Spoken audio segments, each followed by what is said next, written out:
বিয়ের ৮ মাস পর আমার জরায়ু কেটে ফেলতে হয়। আমার ২৩ বছর বয়সে বিয়ে হয় এক প্রবাসীর সাথে। তিনি চীনে থাকেন। পারিবারিকভাবেই আমাদের বিয়ে হয়। বিয়ের আগে থেকেই আমার তলপেটে খুব ব্যথা করত, আর আমার পিরিয়ড নিয়মিত ছিল না। ডাক্তার দেখিয়েছিলাম, কিন্তু কখনো কোনো পরীক্ষা করা হয়নি। এমনি ওষুধ খেতাম, ভালো হয়ে যেত, আবারও শুরু হতো। এমন করেই দিনগুলো পার করছি। বিয়ের পর থেকে পেটে ব্যথা আমার অনেক তীব্র আকার ধারণ করে। আমি খুব অসুস্থ হয়ে যাই। বিয়ের ৭ দিন পরেই শ্বশুর বাড়ির সবাই বলেছিল অসুস্থ বউ এনেছে তারা। কিন্তু আমার স্বামী ভীষণ ভালো মানুষ ছিল। সে সবসময় আমার টেক কেয়ার করত এবং আমাকে ওষুধ এনে দিত ফার্মেসি থেকে। স্বামী ২ মাস থেকে চলে যায় চীনে। যাওয়ার সময় আমাকে বাপের বাড়িতে দিয়ে যায় এবং সাথে কিছু টাকা চিকিৎসা করার জন্য দিয়ে যায়। বাপের বাড়িতে এসে একজন গাইনি ডাক্তার দেখায়। তিনি আমাকে বিভিন্ন টেস্ট দেয় এবং টেস্টগুলো করার পর ধরা পড়ে আমার জরায়ুতে টিউমার। এরপর আমি আর ওনাকে না দেখিয়ে নামকরা বড় একজন প্রফেসর গাইনি ডাক্তারের কাছে যাই। তিনি রিপোর্ট এবং আরও ভালো পরীক্ষা নিরীক্ষা করার পর আমাকে ঢাকা চলে যেতে বলে, কারণ উনি ধারণা করছে জরায়ু টিউমারগুলো থেকে ক্যান্সার টাইপ কিছু হয়েছে। আমার পরিবারের আর্থিক অবস্থা ভালো ছিল, তাই দেরি না করে ঢাকার বঙ্গবন্ধু মেডিকেলে চলে যায়। সেখানে একজন ক্যান্সার বিশেষজ্ঞ দেখায়। উনি বলেন যত তাড়াতাড়ি পসিবল হয় জরায়ু কেটে ফেলা উচিত।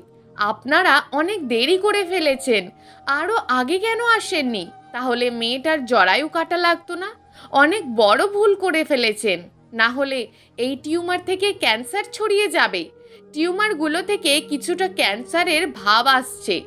ওই সময়টাতে মানসিক অবস্থাটা বোঝাতে পারবো না। আমার স্বামী আমাকে অনেক ভালোবাসতো, কিন্তু এই সমস্যাটা আমি শ্বশুরবাড়ির কাউকে বলিনি, এমনকি আমার স্বামীকেও না।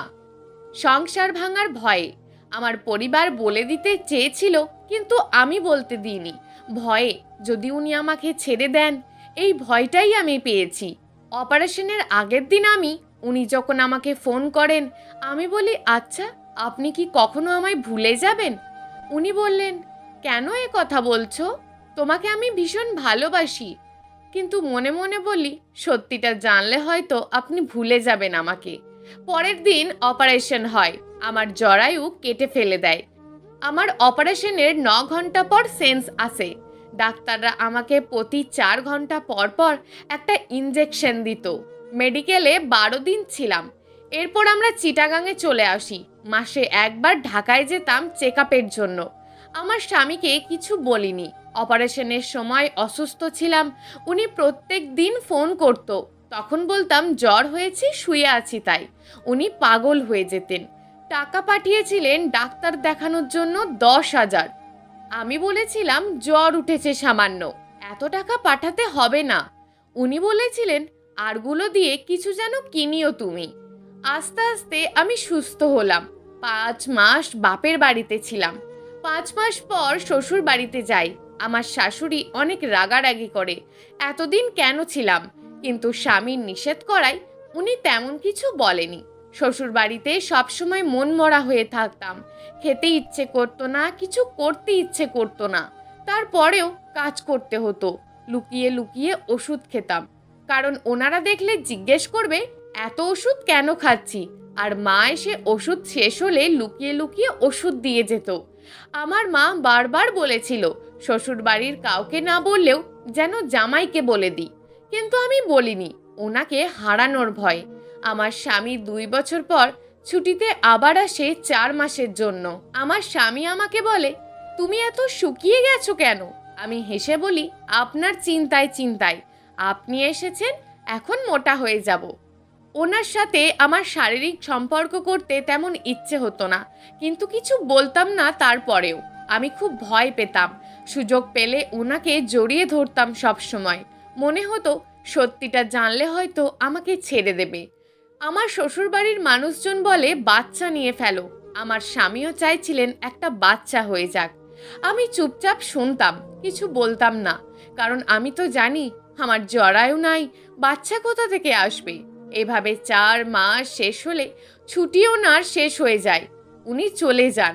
আমার শাশুড়ির পিরিয়ড হয়েছে কিনা জিজ্ঞেস করলে মিথ্যা বলি পিরিয়ড হয়ে গেছে। আমার তো পিরিয়ডও হয় না, কারণ জরায়ু নেই।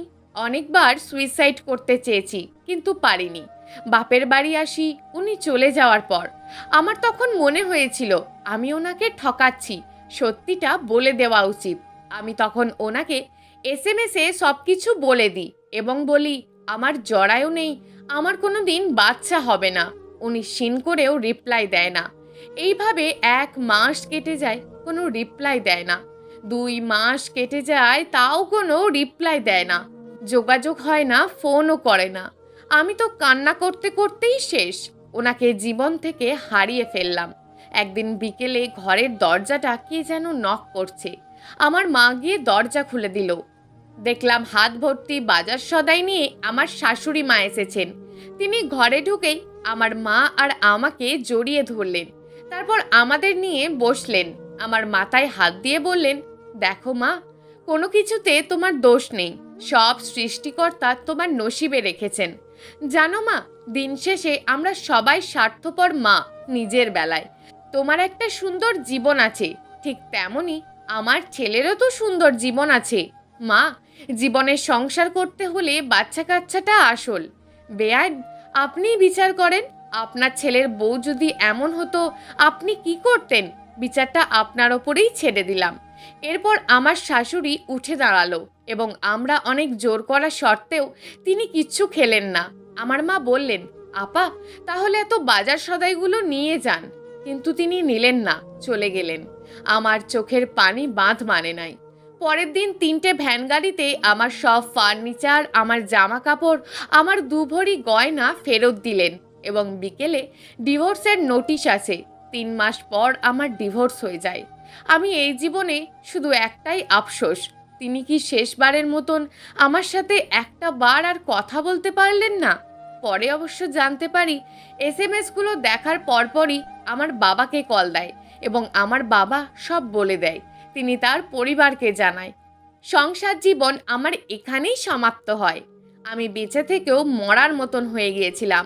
শুধু আফসোস করেছি, যদি না বলতাম তাহলে হয়তো ওনার সাথে আরও কিছু বছর কাটাতে পারতাম। আবার এটাও ভেবেছি আমার নসিবে যা আছে তাই হয়েছে, আমি কাউকে ঠকাইনি। ডিভোর্সের পর কোথাও যেতাম না, ঘরের মধ্যেই থাকতাম।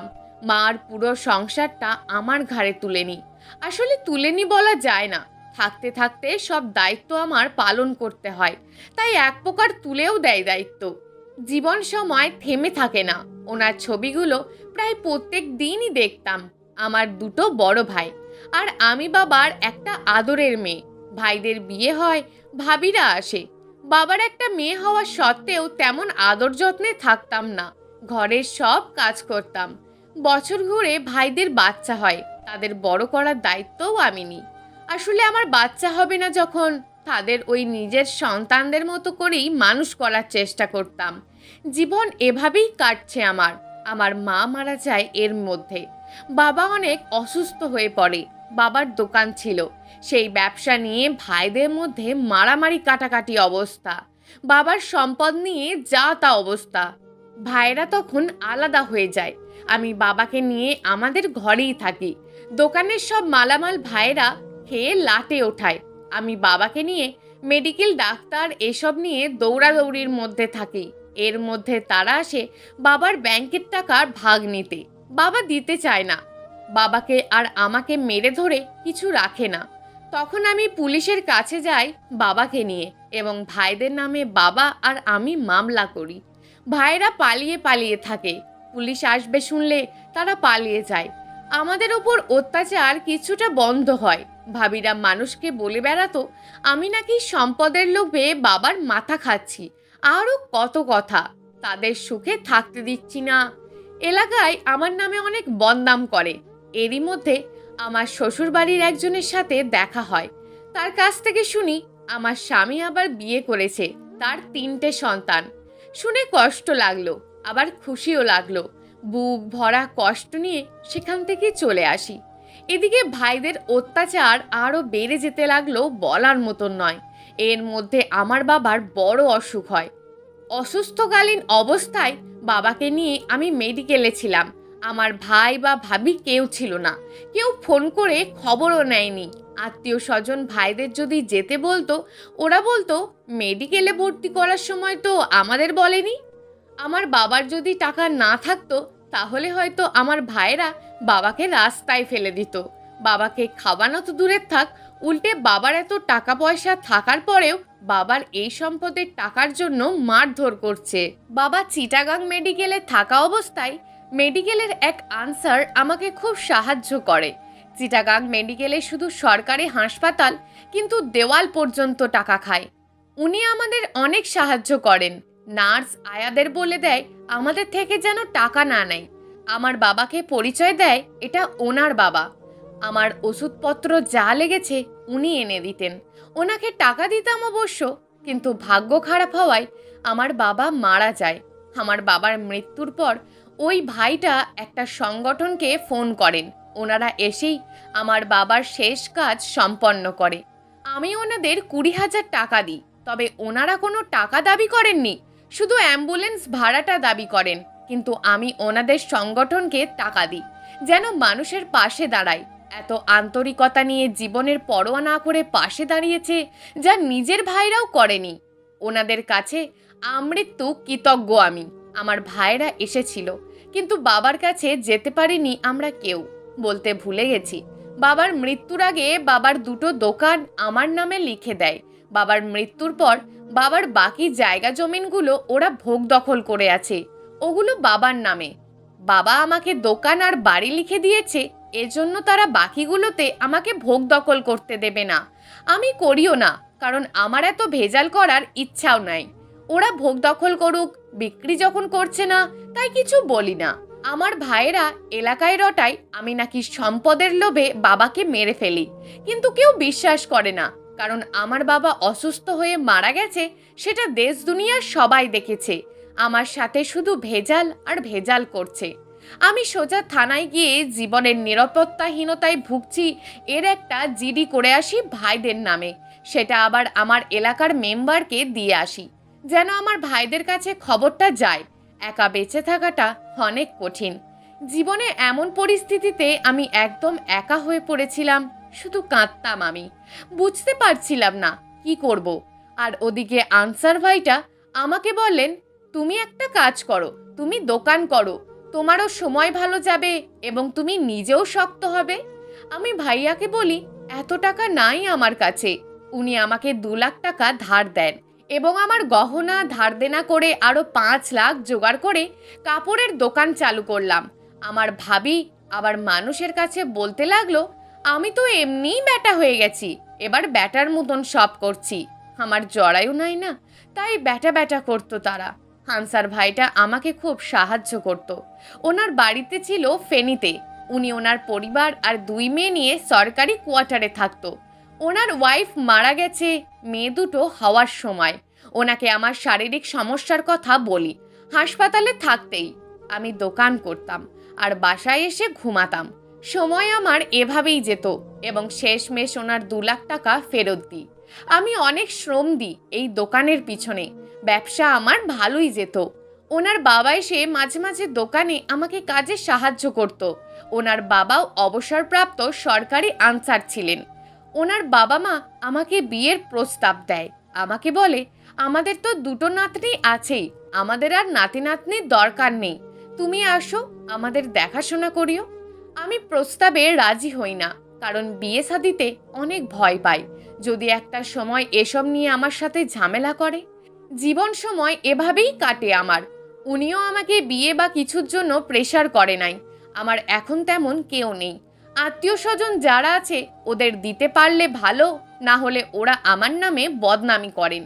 এজন্য ওদের সাথেও তেমন যোগাযোগ রাখি না। তারপর আমাকে একদিন পুলিশ গ্রেপ্তার করে, কারণ আমি নাকি অসৎ ব্যবসা করি।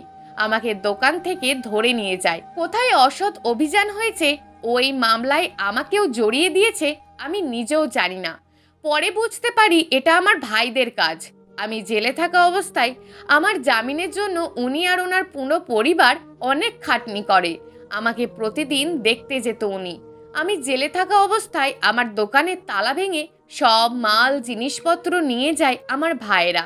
আমার দোকানে 15 লাখ টাকার মতন কাপড় ছিল, কারণ আমি তো কাপড়ের ব্যবসা করতাম। জেল থেকে 27 দিন পর জামিন পাই। আমি জেল থেকে বের হয়ে আমার ভাইদের নামে দোকান লুটপাটের মামলা করে দিই, ওয়ারেন্ট বের করি, কিন্তু পুলিশ ওদের ধরতে পারে না, ওরা পালিয়ে থাকে। আমি আবারও শূন্য হয়ে যাই। কয়েক মাস উনি আমাকে ব্যবসার ধার দেন। এ টাকা ওনার বাবা আর উনি মিলে আমাকে 4 লাখ টাকা দেয়। আর আমি আবার কিছু ব্যাংকে লোন আর এনজিও থেকে লোন নিই। মাসে মাসে হাজিরা দিতে হয় কোর্টে গিয়ে। অযথা আমাকে মিথ্যে মামলায় ফাঁসিয়ে দিয়েছে। জীবন চলছে আমার। উনি পাশে আছেন কোনো স্বার্থ ছাড়া। আমি ওনাকে বলেছি পাশে থাকেন। উনিও আমায় বলেছেন তোমার পাশে সব সময় আছি। জানি না এই সম্পর্কের ফিউচার কি, তবে বিয়ে শাদির ইচ্ছে নেই আমার। আমার জন্য দোয়া করবেন, আমি যেন ব্যবসাটা ভালো মতো করতে পারি। তবে এই বয়সে এসে একটা জিনিস বুঝলাম, সবাই স্বার্থপর হয় না, কেউ কেউ স্বার্থ ছাড়াই পাশে দাঁড়ান।